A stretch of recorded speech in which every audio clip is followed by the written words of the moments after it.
is up, y'all? It is me, Tasha C, and welcome to the Tasha C Show podcast. Shout out to my YouTube and my podcast fam, both of them hugs and love. I have no problem if you join, boy. If you're looking for me, you're part of my podcast, you're not following, go ahead and go and search Tasha C TV and follow me there with notifications, and vice versa for my YouTube fam, or you're about to be part of it. Don't forget to also subscribe and click notification bell. But if you're wondering about where you can find my podcast, you go ahead and look in the description where Speaker and other platforms where I have it at. Now, I'm kind of new and I don't know how it runs, but you could also find me on Alexa. I know it's like the free plan stuff, Alexa. I don't know. I'm new to this technology, but like I said, I have no problem you join board. So anyways, y'all, again, this is another edition of our Kings and Queens Next Door. This might be 55 or 56. This is March the 28th, 2020, so this is Saturday.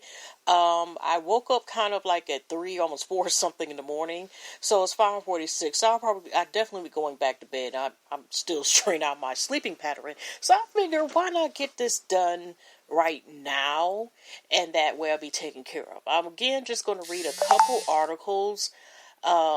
Really just mostly about 2 queens. One I mentioned last night that I read when I was reading about Queen Nefertiti was the first female king of Egyptian, which of course, y'all, I know I haven't been messing up words and everything.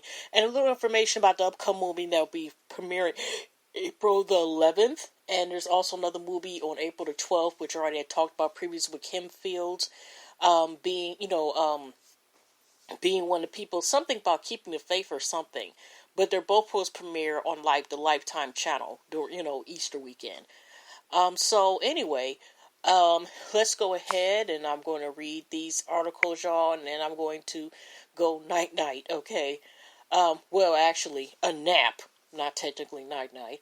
Okay, now, first we're going to talk about, this is actually the 5th or 6th queen out of the 7 out of the article. I've been going in order, and as soon as I actually finish recording and uploading my podcast, I go ahead and just, look, do a little Google and just copy and paste to get the next queen. Every queen that I found, every queen that I looked up, it was no problem finding an article about them, more information. Now, again, one of my new favorite sites, which is our blackpass.org. Again, this was one actually that was an article February 19th contributed by Raquel West. So again, this is Queen Ya Asenwa, born I think in the 1800s and passed away, transition in 1921. Okay, let's get ready, y'all, for me to butcher some words. Work with me here. Ya Asante-Wa was an influential Asante queen at the beginning of the 20th century who remains a powerful symbol today. Her birthday is contested.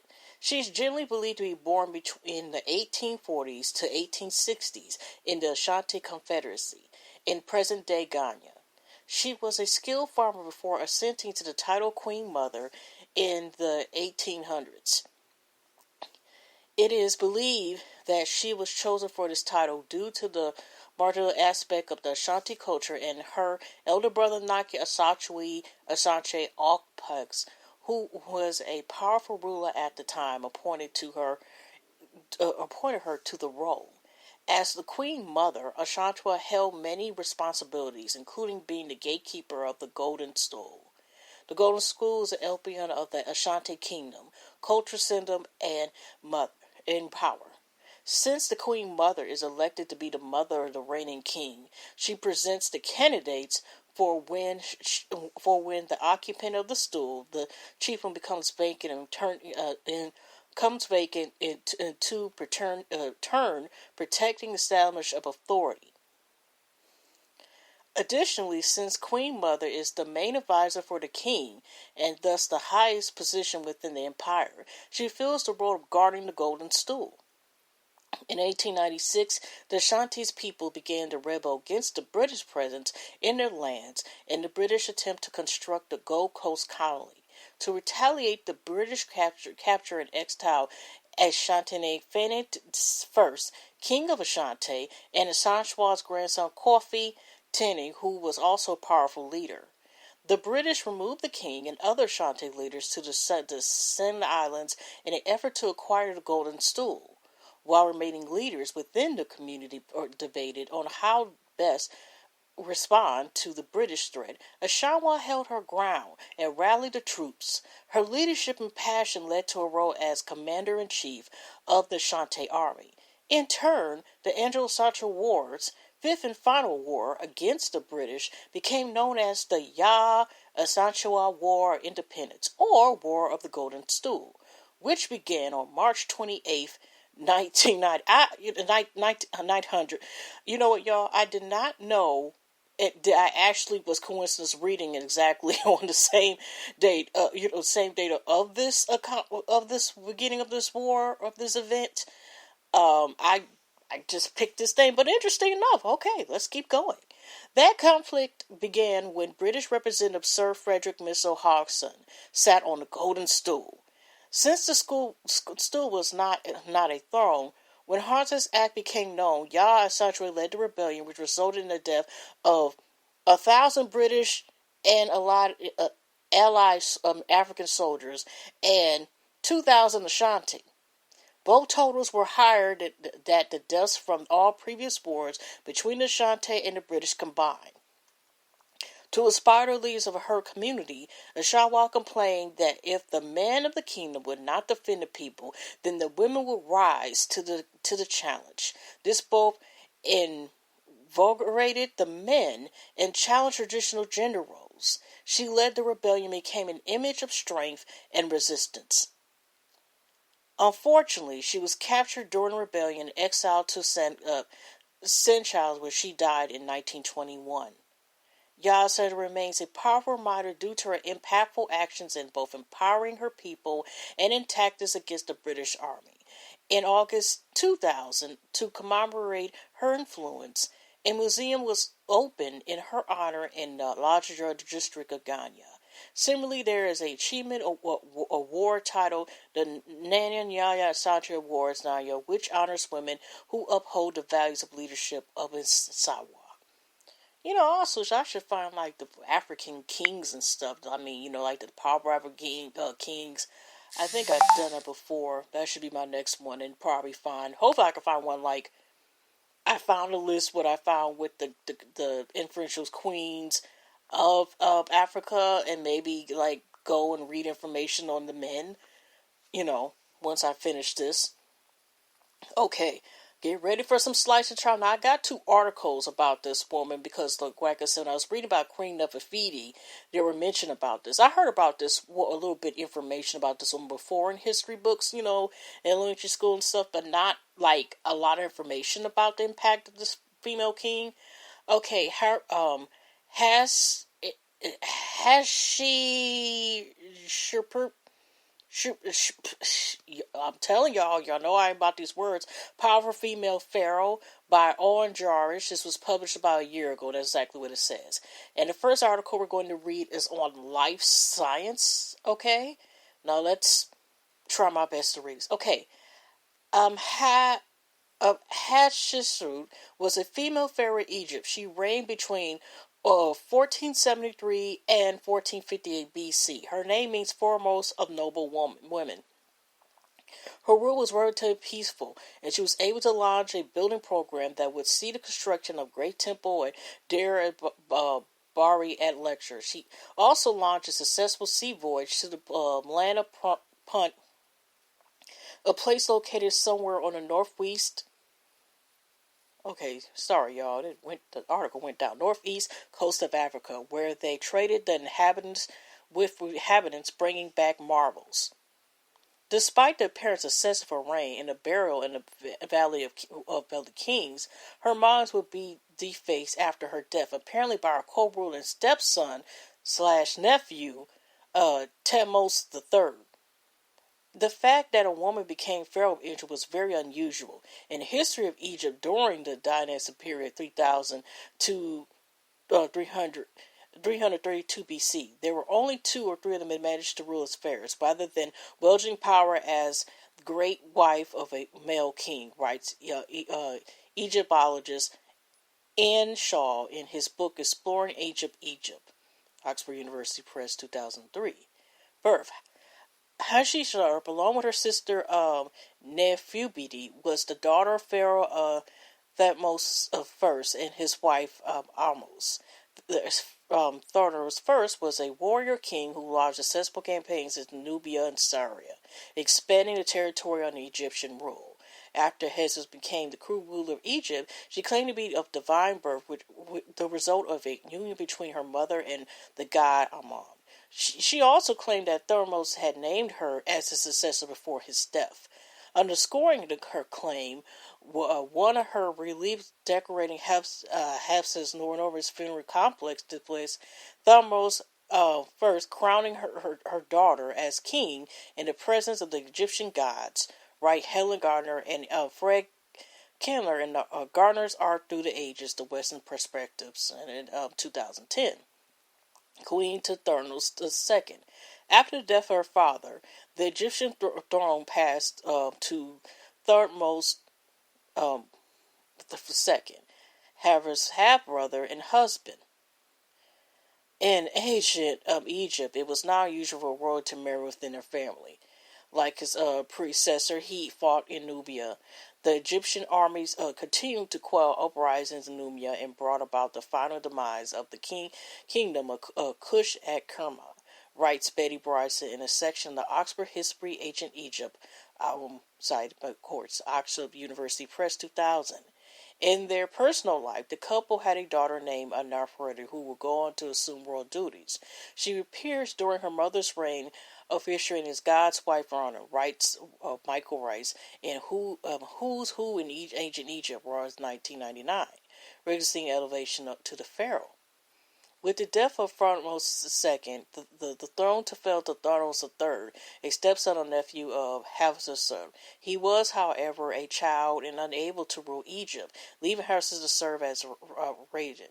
She did this for 3 years until, for reasons unknown, she became the pharaoh in her own right, although technically co-ruler with Thutmose III. She took a full throne name.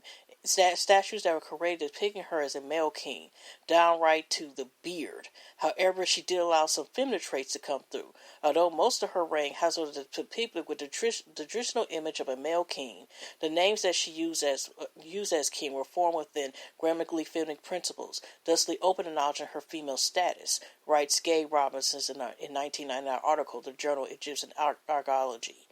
In addition, University of Toronto Professor Mary Ann Parsberger, who team found a wooden statue at Errors that may be of Hatshepsut, notes that her waist was typically as somewhat slimmer than her male counterparts. Even though she was portrayed as a man in her status, oftentimes they dig a nod to her female physique by making her waist narrow, she's quoted as saying in a Live Science article. In addition, Hatshepsut appears to have taken and cultivated loyalty and obedience among officials. Brown notes that there's a sudden increase in the large decorated private tombs at luxurious art, and that its inscription carved in her temple at Deborah reads, "He who shall do her homage shall live. He who shall speak in evil in blasphemy, her majesty shall die." Building program. As a ruler, Hatshepsut inaugurated building projects that far outstripped those of her predecessors. Brian writes, noting that in Conquer Nubia, she built monuments at a number of sites, including Crowder's Urner, Cerner, Fatters, and Brunner. Okay, I know I chopped all those words, so excuse me, y'all. In Egypt prospered, she launched a number of building projects. At the temple complex Narak, she erected a series of obelisks and built a palace of Mudat, a rectangular structure that was composed of a series of small rooms with a larger central hall for the placement of the central bark, a small ceremonial boat. The walls of the palace were covered with carved and brightly painted relief scenes of Hatshepsut and Thutmose III, writes a team of UCLA researchers working on the digital Karnak project. Perhaps the most impressive architectural achievement of Hatshepsut builders is the Temple of Dar-e-Bahari. Shaw notes that its ancient name was Darju, the most sacred of sacred places, within its 3 colonnaded terraces leading to a sanctuary. When archaeologists excavated the temple in the 19th century, Shaw notes they found shrines dedicated to harbor inners. Shaw writes that they also found the lowest terrace, a relief showing Hazardous as a sphinx triumph over her enemies, and another describing the quarrying and transportation of two granite obelisk from the quarries at Alshan. He also notes that the middle terrace contains an unusual group of painted reliefs, showing a trading expedition to the land of Punt. Voyage to Punt. This voyage to Punt, also known as God's Land, was a key foreign relations triumph during Hafsa's reign. Punt is believed to lie northeastern Africa, somewhere in the area of Ethiopia, and southern Sudan. Egyptians have made voyages to it for centuries by Herodotus' time. The deception of Punt at the Dur el-Bahri temple shows scenes of the Predator village with carnal reed-built huts built on poles above the ground, entered via ladders, Shaw writes, adding that palms and myrrh trees can be seen. The rulers of Punt is distinguished from the Egyptians primarily by his beard and unusual costume, and his wife depicted as an extremely beast woman. An ancient record of the voyage indicates it was wildly successful. The loading of the ships were very heavy with marvels of the country of Punt, all goodly fragrant woods of God's land, heaps of myrrh Grecian with fresh myrrh trees and ebony, and pure ivory, and green gold of Emu. After listing more goods, the record concluded that no Egyptian ruler had ever been so successful in Punt. Never was brought like this for any king who had been since the beginning. Description from Seagoing Ships and Seamen in the Bronze Age of Levant. Shirley Russell, Texas A&M University Press, 2009. I'm just saying, y'all, they making sure they get their citations in. Don't blame them. Okay. So, y'all, I think after I finish this article, it's a little bit longer than what I thought it was. So, after I finish this remaining part of it, this will be the last one of today. Death and defacement. Thutmose III, who was technically co-ruler with Hatshepsut, succeeded the female pharaoh after her death. Although Hatshepsut was given a burial in the Valley of the Kings, her memory was not honored. Soon after her death in 1457 BC, Hatshepsut monuments were attacked. Her statues dragged down and smashed, and her image and titles defaced, writes Egyptologist Joyce Tinsley in a 2011 BBC article. She argues that this had been an attempt by Thutmose III to gain credit for some of the success Hatshepsut experienced during her rule. By removing all obvious references to his co-ruler, Thutmose could incorporate her reign into his own. He would then become Egypt's greatest pharaoh, Hatshepsut's mummy. In 2007, researchers announced that Hatshepsut's mummy had been identified in tomb K760 in the Valley of Kings.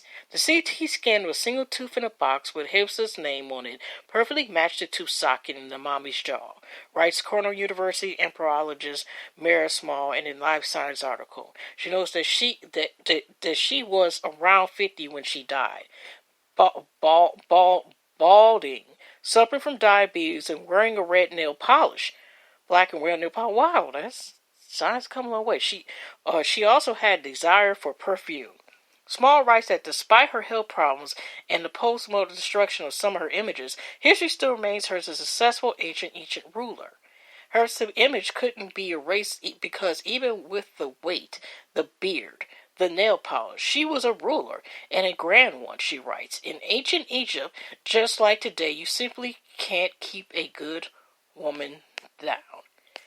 And that is it, y'all. I thought I was going to do a little bit more, but it's almost 20 minutes, and I mean, it was a little bit longer. I gave y'all 10 extra minutes like yesterday, y'all, but I am done. I thought I was going to read a little bit more. So I'll try to get maybe in the near future, maybe an article about, the kings and see if there are any more female pharaohs besides her.